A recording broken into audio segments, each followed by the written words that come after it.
नमस्कार। आज मैं बात कर रही हूँ नागार्जुन की कविता कालिदास की।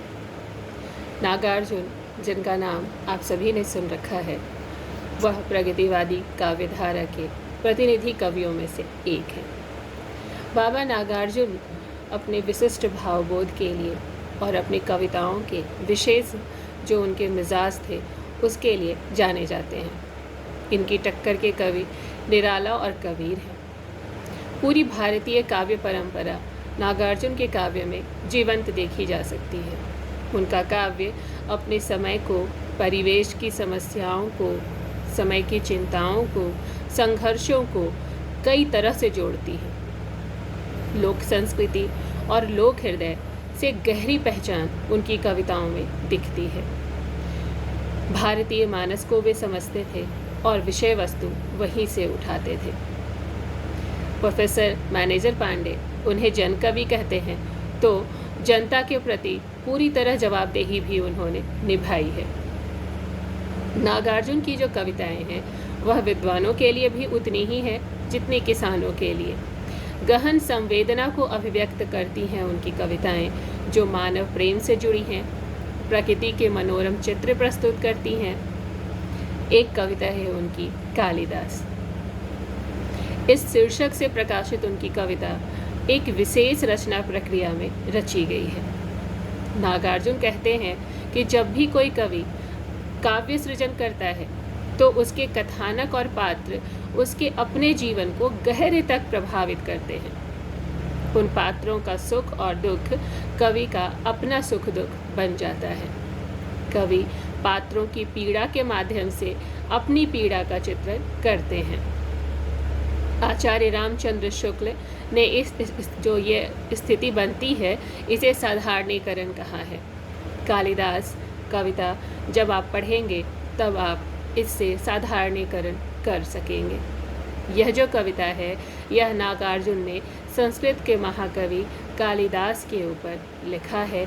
उनकी रचना प्रक्रिया के बारे में बात करते हुए लिखा है, कालिदास ने अपने महाकाव्यों में जिन पात्रों की पीड़ा को अपने हृदय में अनुभव किया था, कालिदास के जिन महाकाव्यों का उद्धरण नागार्जुन देते हैं, उन सब का जिक्र इस कविता में किया गया है। सबसे पहले रघुवंश का प्रसंग आ जाता है। कालिदास कविता का जो पहला ही अनुच्छेद है वह रघुवंश महाकाव्य के प्रसंग पर आधारित है। इस महाकाव्य में कालिदास ने महाराज अज के पत्नी के निधन पर प्रकट विलाप को मार्मिक अभिव्यक्ति दी है। नागार्जुन कालिदास से पूछते हैं कि कालिदास, सच सच बताना, इंदुमती के मृत्यु शोक से अज रोया था, तुम रोए थे। कहने का भाव यह है कि रघुकुल के महाराज अज का अपनी पत्नी के मृत्यु शोक में जिस तरह के विलाप का चित्रण कालिदास ने किया है, वास्तव में उसे पढ़कर यह महसूस होता है कि अज का विलाप तुम्हारा विलाप था। इसीलिए वह सवाल पूछते हैं कि वह अज का विलाप था या फिर उसके दुख को तुमने अपने भीतर धारण कर लिया था। तुम्हारा यह विरह वर्णन देखकर तो यही महसूस होता है मानो महाराज अज के आंसू ना होकर तुमने ही उनकी जगह आंसू बहाए थे। नागार्जुन ने कविता के दूसरे अनुच्छेद में कुमार संभवम से प्रसंग लिया है। कालिदास के महाकाव्य कुमार संभवम का यह जो प्रसंग है वह है कि असुरों के वध हेतु शिव जी के जो पुत्र हैं उनकी आवश्यकता थी। सती के दाह के पश्चात शिव वैरागी होकर समाधि में लीन थे, अतः सभी देवताओं ने शिव की समाधि तोड़ने और उनमें काम भावना जगाने हेतु प्रेम के जो देवता हैं कामदेव, उनको शिव के पास भेजा था। कामदेव ने शिव की तपस्या तो भंग कर डाली, परंतु स्वयं उनके क्रोध के पात्र बन गए। शिव की तीसरी आंख से निकली ज्वाला में वह जलकर भस्म हो गया। पंक्तियां हैं, धृत मिश्रित सूखी समीधा सम कामदेव जब भस्म हो गया। अर्थात जिस तरह घी लगी सूखी समीधा हवन की ज्वाला में जलती है, उसी के समान कामदेव जलकर भस्म हो गया था। नागार्जुन कालिदास से प्रश्न करते हैं कि कामदेव के भस्म होने पर उनकी पत्नी रति का जो करुण क्रदन सुना हमने, वह क्या तुमने भी अपने आंखों से आंसू नहीं बहाए? वह लिखते हैं, रति का क्रंदन सुन आंसू से तुमने ही तो दृग धोए थे। कालिदास, सच सच बताना, रति रोई या तुम रोए थे? यहाँ वह कहते हैं कि रति के दुख का जो वर्णन तुमने काव्य में किया है, उसे पढ़कर तो यही कहा जा सकता है कि रति की पीड़ा को तुमने हृदय की गहराइयों तक अनुभव किया था। तभी तो ऐसा प्रतीत होता है कि वह आंसू रति के न होकर तुम्हारे थे। तीसरा जो प्रसंग है इसमें, वह है मेघदूत का। कालिदास की कविता, कालिदास नाम से जो ये कविता लिखी गई है, उसका तीसरा अनुच्छेद मेघदूत महाकाव्य के प्रसंग पर आधारित है। मेघदूत कालिदास का विरह काव्य है। इस परिच्छेद में यह कथा है कि एक यक्ष अपनी प्रियतमा को बहुत चाहता था। वह प्रियतमा के प्रेम में इतना डूब जाता है कि अपने स्वामी कुबेर के सेवा में गलती कर बैठता है। धन के स्वामी है, देवता है कुबेर, उनकी सेवा करता है यक्ष। इस पर जब वह गलतियां करता है, तब कुबेर क्रोधित होकर यक्ष को 1 वर्ष पृथ्वी पर रहने का श्राप देते हैं।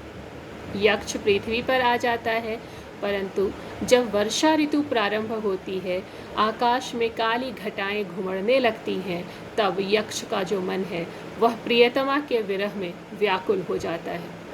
वह चित्रकूट पर्वत से बादलों को अपना दूत बनाकर प्रियतमा तक अपना संदेशा पहुंचाना चाहता है।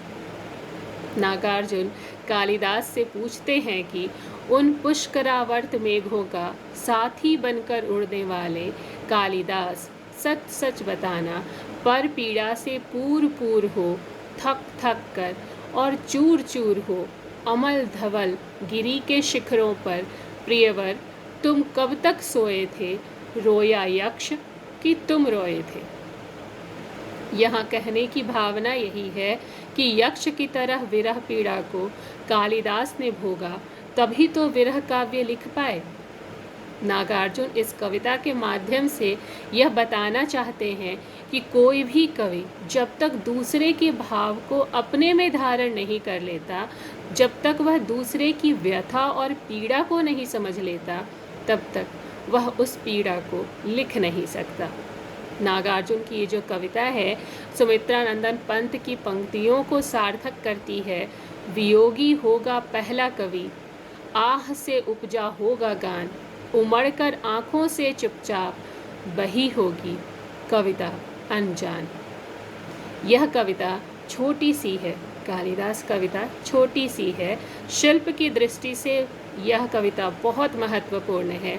इसकी भाषा जो है सरल है, प्रवाह युक्त है, मधुर है।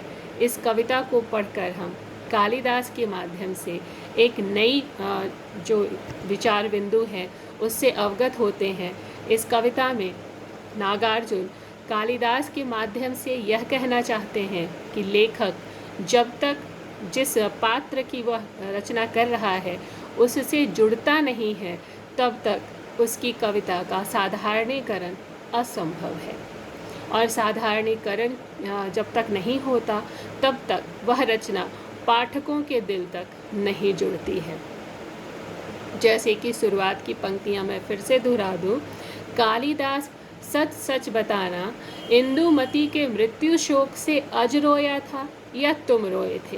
कालिदास, सच सच बतलाना। जब इसकी व्याख्या करेंगे तो सबसे पहले हम लिखेंगे कि यह कविता कालिदास के नाम से शीर्षक इसका है और इसको नागार्जुन ने रचा है। कवि नागार्जुन प्रस्तुत पंक्तियों में कहना चाहते हैं कि हे कालिदास, मुझे तुम यह सत्य सत्य बता दो कि महारानी इंदुमती के मृत्यु के पश्चात तुम रोए थे या उनके पति अज रोए थे। हे महाकवि कालिदास, तुम मुझसे सत्य सत्य बता दो, क्योंकि तुम्हारे महाकाव्य के पढ़ने से मैं इसका निर्णय नहीं कर पाता हूँ।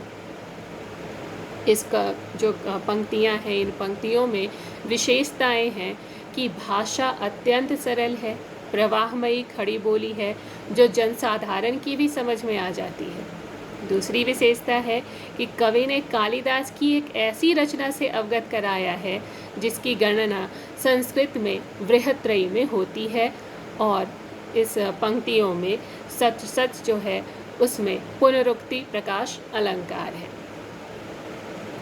दूसरा जो परिच्छेद है वह है शिवजी की तीसरी आंख से निकली हुई महाज्वाला में धृत मिश्रित सूखी समीधा सम कामदेव जब भस्म हो गया। रति का क्रंदन सुन आंसू से तुमने ही तो दृग धोए थे। कालिदास सच सच बतलाना, रति रोई या तुम रोए थे। यहाँ कवि कहता है कि शिवजी के तीसरे नेत्र से जो निकली महाज्वाला में कामदेव सूखी समीधा के समान भस्म हो गया, तब रति के करुण विलाप सुनकर तुमने ही तो आंसुओं से केश धोए थे। तब हे कालिदास, मुझे सत्य सत्य बता दो कि उस समय रति रोई थी कि तुम रोए थे। शिव की तपस्या को भंग करने आए कामदेव को शिव के तीसरे नेत्र की अत्यंत भयंकर लपटों में ऐसे भस्म होना पड़ा जैसे हवन कुंड में सूखी समीधा भस्म हो जाती है। जब उसके भस्म हो जाने पर उसकी पत्नी के आंसुओं की धारा फूट पड़ी, तब नागार्जुन पूछते हैं कि कालिदास कहो, तुम रोए थे या रति रोई थी। यहाँ भी कविता की जो भाषा है सरल है, सुसंस्कृत है। ऐतिहासिक घटना का वर्णन किया गया है जिसे हम पौराणिक भी कह सकते हैं। सूखी समीधा सम अनुप्रास अलंकार है, पुनरुक्ति प्रकाश भी यहाँ पर है। पंक्तियाँ हैं वर्षा ऋतु की स्निग्ध भूमिका, प्रथम दिवस आषाढ़ मास का, देख गगन में श्याम घन घटा, विधुर यक्ष का मन जब उछटा। खड़े खड़े तब हाथ जोड़कर चित्रकूट से सुभग शिखर पर उस बेचारे ने भेजा था जिनके ही द्वारा संदेशा, उन पुष्करावर्त मेघों का साथी बनकर उड़ने वाले कालिदास, सच सच बतलाना, पर पीड़ा से पूर पूर हो, थक थक कर और चूर चूर हो, अमल धवल गिरी के शिखरों पर प्रियवर तुम कब सोए थे, रोया यक्ष कि तुम रोए थे।